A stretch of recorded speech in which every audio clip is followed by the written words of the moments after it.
Hi, you're listening to KISH Underhill on Salford Radio, and in the studio with us today we've got a few people that want to talk to us about media convergence. So what is media convergence to you guys? Media convergence to me is being able to get news updates via Twitter, via Facebook, on the go, on your phone, on your smartphone. Yeah, I find that really handy too. What about you, Rebecca? And I find media convergence is good to me because I can get music on the go. What about you, Steph? I think media convergence is really good because you can get it on the go, like people have already said, and then if you need to know the latest news, you can get it already, on the go. Yeah. What about you, Tom? I think media convergence it's a way it keeps our lives going. It's always part of our lives, if it being the internet or our phones or our social lives, TV or radio, and it's basically without it, it's different. How would you describe it? I'd describe it as different platforms of media, like for example, social networking sites, newspapers, television, internet, and how you can put different media on those different platforms. What about you, Abby? I think, being able to watch TV on demand is a huge part of media convergence. Yeah, that's really popular now, isn't it? So like the iPlayer, ITV Player and 4OD, they're probably getting more views than what the actual programme is when it's being broadcast live on the channels on TV. What kind of opportunities are there for industries? There's a lot of money in it, so the industries benefit from that because obviously all the income from the different platforms. What about the challenges?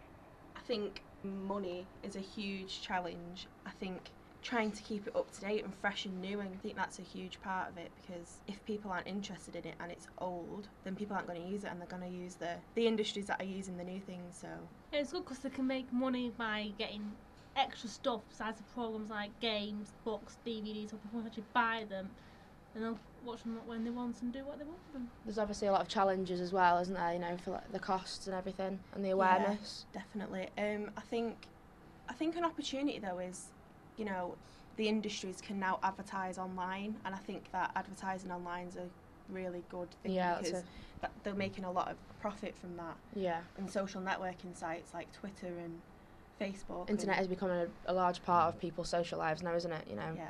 Rather than sitting around watching the TV, people quite often will sit in completely different places and just talk to each other over the internet instead now. Yeah, definitely. What do you think about it, Tom? I think it's interesting how the way the technology's improved. It's basically this industry is looking for our consumers, looking for how they make their money and how they to improve the technology to develop it. Okay. What opportunities are there for society? Society, it's basically.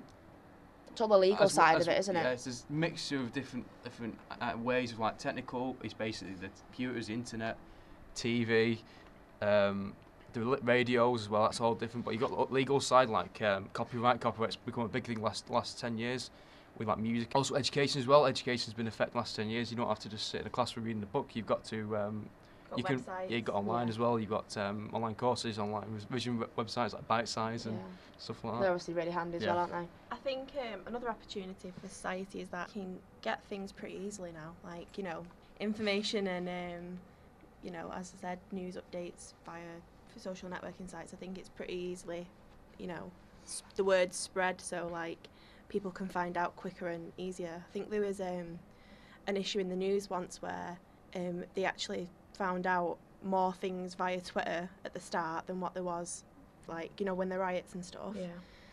So I think, for news and stuff like that, I think that's definitely an opportunity for society. Yeah, I think there's some really interesting points, Abby. What about the challenges to society, Steph? It's obviously the older generation and stuff like that, because as you know, we can just go on the internet, type in stuff, we get it within a couple of seconds, whereas the old generation can't do that because they haven't grown up with it.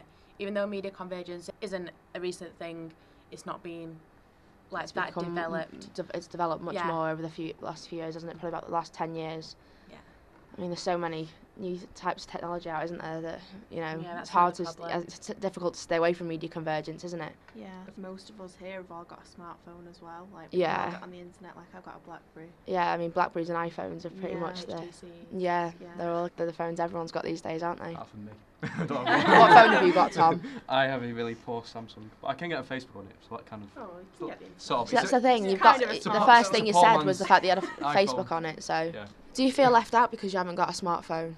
I do. I feel that because I've not got a phone, I'm missing out on all the opportunities like the apps and basically good internet. And because it costs too much money to my phone and the internet, it's just. That's one of the challenges, like Steph said. You can pay about £400 or £500 just one of the best smartphones these days, can't you? So you're pressured into it, yeah. So yeah. Right, that was great. I found that really interesting. I hope you all did at home as well. Thank you very much.